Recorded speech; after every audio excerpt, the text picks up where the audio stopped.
बोलिए लक्ष्मी नारायण भगवान की जय। आइए भैया पांचे, श्रावण मास के कृष्ण पक्ष की पंचमी को भैया पांचे मनाई जाती है। इस दिन प्रातःकाल सिर धोकर के स्नान करते हैं और एक थाली में पहले दिन रात को भीगे हुए चने, मोठ, पैसे, हल्दी, कच्चा दूध मिलाकर के पानी भरा हुआ लोटा लेकर के कीकर के पेड़ पर जाते हैं और एक टहनी पर जल चढ़ाकर हल्दी से उस पर टीका लगाते हैं और सबके माथे पर हल्दी का टीका लगाते हैं। लोटे पर मोली बांधकर सतिया लगाते हैं और झाड़ी की टहनी के कोटों पर मोठ चने बोते हैं। फिर उसमें साड़ी के पल्लू लेकर के अपने माथे व कीकर को लेकर के टहनी को लेकर के 7 बार छुआते हैं और कहते हैं, झाड़ झड़े मेरा वीर बढ़े। इसके बाद कहानी कहते हैं। कहानी सुनने से कहते हैं और सुनते समय हाथ में मोठ रखें, चने लेकर के छीलते रहते हैं और कहानी सुनने के बाद छिले हुए मोठ चने वहीं पर चढ़ा देते हैं। फिर विनायक भगवान गणेश जी की पूजा की जाती है, महाराज जी की पूजा की जाती है और कहानी सुनी जाती है। सुनने के बाद पानी सूरज को दे दें और थोड़ा सा पानी बचा करके रखें। घर के अंदर आने से पहले दरवाजे के दोनों तरफ कोनों पर जल डाल करके हल्दी से सतिया बनावें। घर आकर के एक अलग लोटा ले लें, उसमें पानी लेकर के मोठ चने, फल, मिठाई, रुपए रख करके एक थाली में रखना चाहिए। बयाना निकालते हैं। यह बयाना अपनी जेठानी को या सासू माँ को या ननद को पैर छू करके उनको देना चाहिए।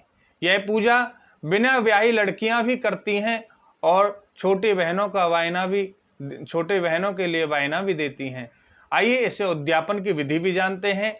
एक लड़की, जिस लड़की की इसी वर्ष शादी होती है, वह पहले वर्ष मायके में ही भैया पांचे मनाती है और चुनरी ओढ़ करके बयाना निकालती है और एक बड़े ढक्कन वाले भगोने में मोठ और चने भीगे हुए भर करके रुपए, फल, मिठाई, साड़ी, ब्लाउज रख करके अपने सासू जी के पास में जाकर के या सासू जी को या ननद को या जेठानी के पांव छू करके बयाना देती हैं। भैया पांचे की कहानी। एक राजा था, उसके 7 बहू बेटे थे। 6 बहुओं का तो पियर था, 7वीं का कोई पियर नहीं था। 6 बहुएं कुएं पर पानी भरने के लिए गईं तो आपस में बोलती हुई जा रही थी, जल्दी जल्दी पानी भर लो, बाद में धो करके मारने वाला है, धोख मारने वाला है। कुएं पर कोई एक जनी उस 6 बहुओं में से बोली कि तेरी जेठानी क्या कर रही है? तो वह 6 बहुओं बोली कि वह चरखा काट रही है। उसे क्या मालूम था कि भैया पांचे क्या है, क्योंकि उसके बाद उसके पास में भाई नहीं है। ये सारी बातें एक सर्प सुनकर उस 6 बहुओं के पीछे पीछे चल पड़ा। घर में जाकर के सर्प ने आदमी का रूप लेकर के 7वीं बहू से कहा, बहन राम राम।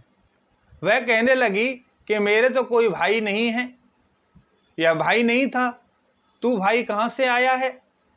भाई बोला, बहन तेरी शादी के बाद मेरा जन्म हुआ, इसलिए तू मुझे नहीं जानती। फिर वह अपनी सास से पूछने लगी कि मेरा भाई आया है, क्या करूं? तब सास कहने लगी कि तेल से चूल्हा लीप ले और तेल में ही चावल चढ़ा दे। ऐसा करने से ना तो चूल्हा सूखेगा ना ही चावल पकेंगे। फिर पड़ोसन से पूछने लगी और पड़ोसन ने बताते हुए मिट्टी से चूल्हा लीप, पानी से चावल चढ़ा, दाल चावल बना करके घी बूरा मिला करके उसने अपने भाई को जिमाया। जिमने के बाद भाई ने बोला, बहन मैं तुझे घर ले जाने आया हूँ। बहन को साथ लेकर जब भाई जाने लगा, जंगल में होकर के जाने लगा, बहन बोली कि भाई आप कहाँ ले करके जा रहे हो? जंगल में जाकर के बहन से बोला कि जब मैं सर्प बनूं तो तुम डरना नहीं, मेरे पूंछ पकड़ करके बावी के अंदर मेरे पीछे पीछे आ जाना। बावी में पहुंचने के बाद भाई बहन बोलने लगे, हमारी बहन आई है। भाभी बोली हमारी ननद आई है। भतीजे बोले हमारी बुआ आई है। माँ हर रोज अपने बच्चों को घंटी बजाकर बुलाती और उसने आने पर उन्हें दूध पिलाती थी और वह देखती रहती थी। एक दिन वह माँ से छोटे बहन भाई को दूध पिलाने की जिद करने लगी तो माँ बोली, ले दूध पी या दूध पिला दे, परंतु गर्म दूध घंटी मत बजा अभी। उसने गलती से गर्म दूध पर घंटी बजा दी, जिसने पीने से किसी की जीभ जल गई, किसी का मुंह जल गया, किसी की पूंछ जल गई और किसी का फलक पड़ गए, किसी का फन जल गया। तब सब गुस्से में बोले, इसने हमें जलाया है, अब हम इसे खाएंगे। यह सुनकर माँ बोली, इससे गलती तो हुई है, इसे माफ कर दो, मैं माफी मांगती हूं, यह छोटी है, इसको छोड़ दो।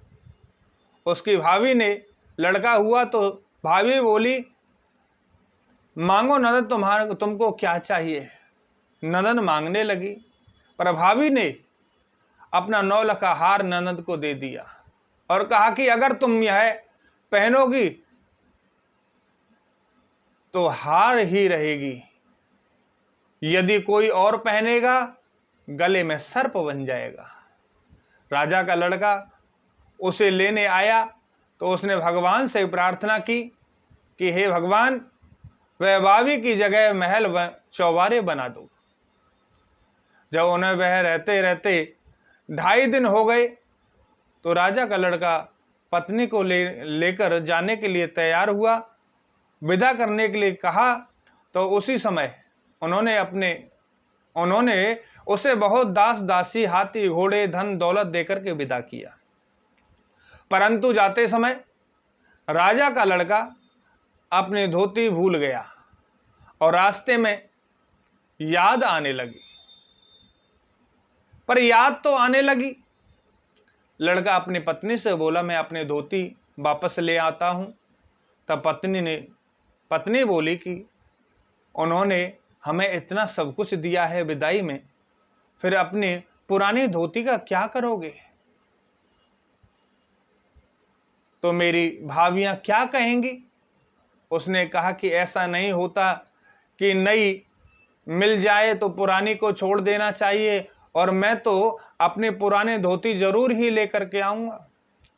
राजा के लड़के ने वो वहां पर जाकर देखा कि ना तो वहां कोई महल है, ना चौबारा है, और ना वहां पर कोई धोती। उसकी धोती एक कीकर के पेड़ पर लटकी हुई रही। यह देखकर राजा का लड़का पत्नी पर तलवार तान करके खड़ा हो गया कि यह तो सब सच सच बता दे, नहीं तो मैं तुझे मार दूंगा। तब पत्नी ने राजा के लड़के को बतलाया कि कुएं पर पड़ोसन देवरानी जिठानी बोली मार रही थी कि भैया पांचे आई है, क्या जाने जिसका भाई नहीं हो, क्योंकि मेरे तो पियर ही नहीं था। यह सब सर्प देवता सुन रहा था और वही मेरा धर्म भाई बनकर के मेरे पास आया। आपके आने की सुनकर मैंने तो भगवान से सिर्फ 2.5 दिन का पियर ही मांगा था। घर आने के बहुत दिनों बाद बहू ने लड़का हुआ तो उसकी ननद से बहू के पूछने पर बोले 9 लाख का हार दे दिया। जो कुछ आपने पियर से लाई हैं। तब बहू बोली कि तुम और कुछ भी मांग लो, मैं सब दे दूंगी। यह मेरे 2.5 दिन के मांगे हुए पियर का हार है। अगर मैं पहनूंगी तो सोने का रहेगा और कोई और पहनेगा तो सर्प बन जाएगा। तब ननद बोली कि मैं लूंगी तो यही हार, नहीं तो कुछ नहीं बन पाएगा। तब बहू ने हार ननद को दे दिया। जब ननद हार पहनने लगी तो वह सर्प बन गया। यह देखकर बहू बोली कि मैंने तो तुम्हें पहनने के लिए मना किया था कि यह मेरे 2.5 दिन के मांगने के पियर का हार है। और ननद के पूरी आप बीती बतलाई कि किस तरह हार मुझे मिला और कैसे मेरा 2.5 दिन का मांगा हुआ पियर यह सब भगवान ने कैसे किया। यह सुनकर तब ननद बहू से बोली कि भाभी, क्या सच में भैया 5 के इतने महत्व होते हैं? विश्वास नहीं होता। तब बहू ने ससुर राजा ने नगर में ढिंढोरा पिटवा दिया कि अगले दिन, अगले श्रावण में पंचमी को भैया पंचमी मनाएं। चने मोट भिगो दें और कीकर के झाड़ में पिरोएं और चने मोट धो को मार करके इसी तरह प्रणाम करके इन्हीं को बयाना निकालना चाहिए। और जो इस कथा को सुनता है और जो हुंकारा भरता है, भगवान विनायक, भगवान गणपति जी उनकी सभी कहानी को सुन करके उनको फल प्राप्त कराते हैं। जय जय श्री राधे।